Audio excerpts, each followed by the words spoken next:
Hey guys, now in today's video, we're taking a look at the Minisforum NAB9 mini computer. This happens to be one of the most powerful mini computers that we've reviewed in quite some time. It's one of the best performing too. Not only that, but it has the ability not just to run 2 monitors, but up to 4. Let's go and check it out. Now the Minisforum NAB9 is a super impressive mini computer offering you top tier Intel CPUs. Also offering better performance and lower noise than many computers in its category. It features an Intel i9 processor with 14 cores and 20 threads. And this mini PC, the NAB9, provides solid performance, especially for those of you who are looking for something that's going to be able to provide a lot of multitasking capabilities. And surprisingly, it also does well in video editing tasks. This device offers flexibility. Even though you have a bare bone option, you could get one that has a higher memory, higher storage, and then also comes with a built-in operating system, which is the version that we have here. Now, despite lacking USB 4 ports and DDR5 memory, the NAB9 still offers competitive performance and has a great design, actually a solid design. It's super easy to upgrade, and it has a metal chassis, which sets it apart from other mini computers.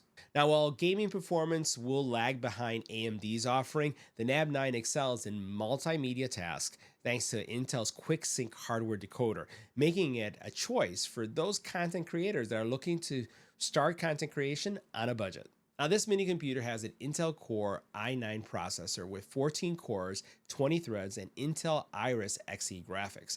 It has DDR4 memory. It also has internal NVMe 1 terabyte in size. And what you're going to see is that it also has a cooling system right on it. It also supports M.2 2230 Wi-Fi support. It has Bluetooth as well. And the killer here feature that I really am excited about is the fact that it has the ability to support 4 monitors. It does have 2 HDMI ports, 4K 60 Hz, and then you could also use the USB-C ports to also get an additional 2 4K monitors at 60 Hz. Again, something this small can basically support up to 4 monitors.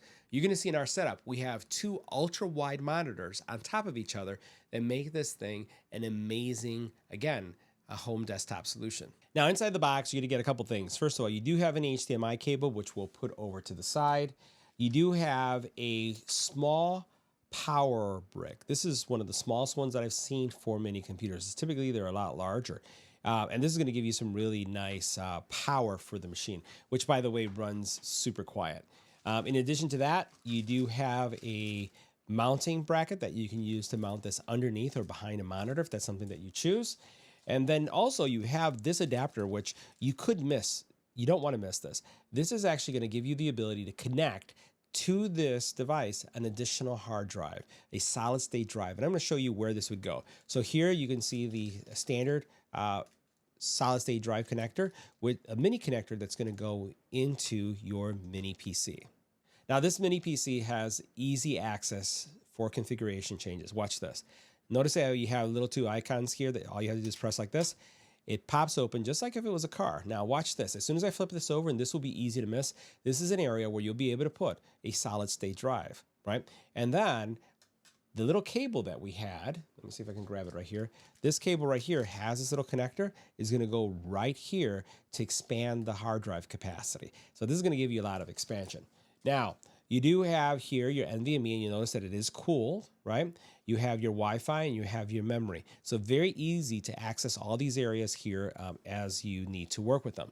As we flip in the front, you're going to see that you have your USB-C, your 2 standard USB connections, your audio, your CMOS reset, your power button, mic, port, and then in the back, again, very cleanly laid out.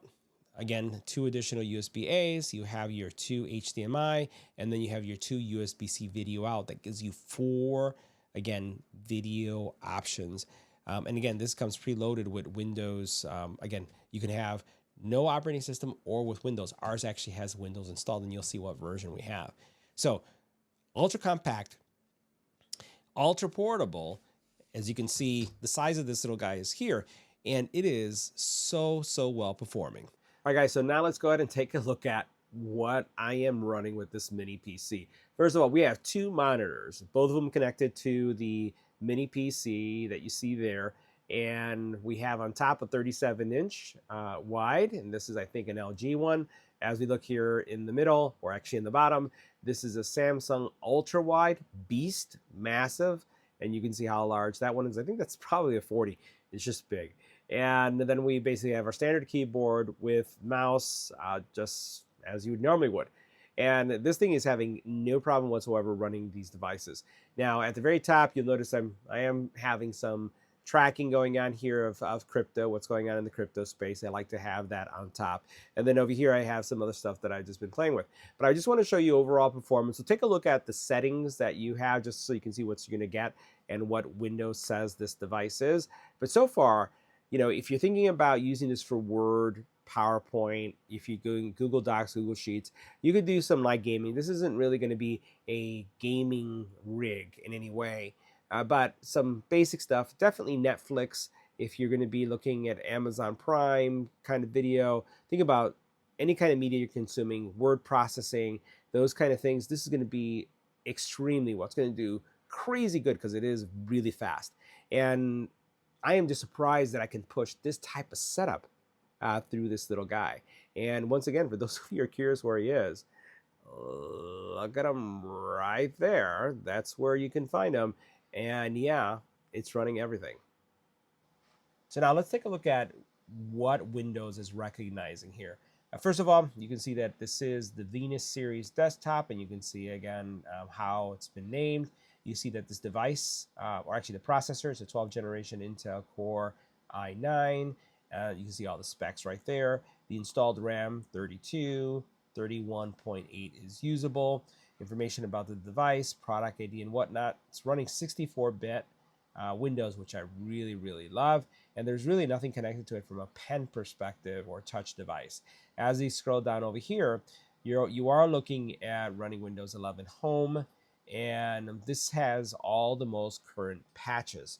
So if we were to take a look at, let's see what the actual device itself, so like storage. So I'm going to go ahead and close out of this so you can see that you have a decent operating system or processor there.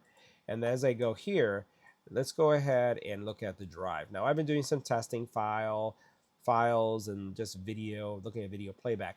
I'm going to go ahead and choose properties, and then let's see what we see here. So you do have, again, terabyte of storage. So here's your terabyte.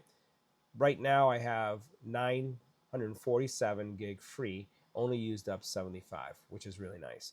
So you can see what's going on here as far as the space. It's exactly what you would expected. Now, overall, I tell you, this is super duper snappy. So what I'm going to do is I'm going to go ahead and I was playing around, moving some files around, bringing some large files, and I just wanted to see for my use, video performance, what it's going to be like. We're going to take a look at, running some stuff off of YouTube, and then we're going to go ahead also and look at running some of these video files. All right, so we're installing a video player, just so I can see some of the videos I have, and this thing installed really fast. Again, just a testament to the processing power that we have going on here.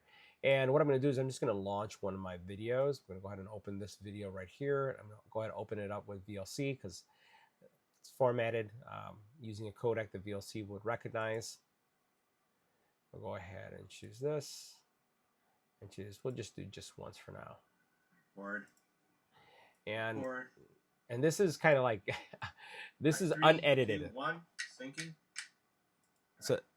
So this is behind the scenes, what you're seeing right here of what's going on. And again, there's a lot of color grading thing that still has to happen here, and it looks a little bit blurry.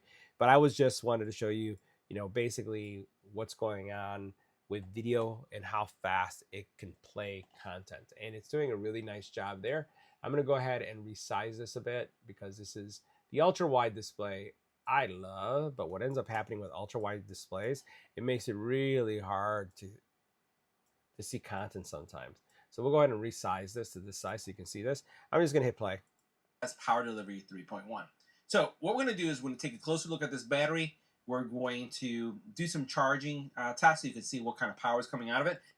So performs well. So the speed is there. Everything looks really good. I'm going to go ahead and launch maybe another one into this window. Let's go ahead and see. Hopefully it does. Hopefully it stays the same size so that we don't have to change it. I'm going to try And this, by the way, is a 5 GB file. We're going to bring up a smaller one, and we're going to go ahead and open this one. And we'll do the same thing. And it made it larger, but you saw how quickly that opened. So that opened really nice. And once again, you see a little behind the scenes of what's going on as we're getting everything ready for any kind of video. I'll put it here in the middle. Let's see if it adjusts to the middle. Oh, there it goes. So now we have something that sizes better. I'll go ahead and pause it. But you're seeing, really great performance as we're launching videos, and it's coming up really fast. What you saw there was a 2 GB file versus a almost 6 GB that you saw with the other one. I'm gonna hit play. Now, as we take a look at the hi-fi dots, there's a couple of... And performance is really good. So that's, again, those are video files that are on board. If I were to try, let's say, to copy a file off of, let's say, the actual mini PC to a storage drive, what I'm going to do is just going to grab this, drag it on here, let it go, and we'll see how it performs. And again, this is a 2 GB file. So it's taking about 30 seconds. So the disk on this mini PC is also performing really well. Content is coming across as I would expect. I have some other large files, like all the way up to 6 gigabits, or actually 6 gigabytes, 5 gigabytes. This is actually my smallest, which is 1.9. So that's pretty big. And you can see how fast information is coming across. Now, how well will this work for just standard browsing, right? And consuming YouTube content? Well, let's go ahead and launch this video. This video, we're going to talk about home theater entertainment. And you guys know we are how great the screen, and even see it, TV. And it moves pretty quick, right? So I'm just jumping across the video. Want to see what the performance looks like? A pretty dark environment. Metric correction. It really has no problem processing these videos. And most of my videos, actually all my videos, are 4K quality and above. And by the way, I'm connected to my home internet using Wi-Fi. So I'm not connected direct wired. What you're seeing is how well the mini PC is performing using, again, Wi-Fi, and then also transferring files back and forth. No issues whatsoever. So guys, that wraps up our review. See you in the next video.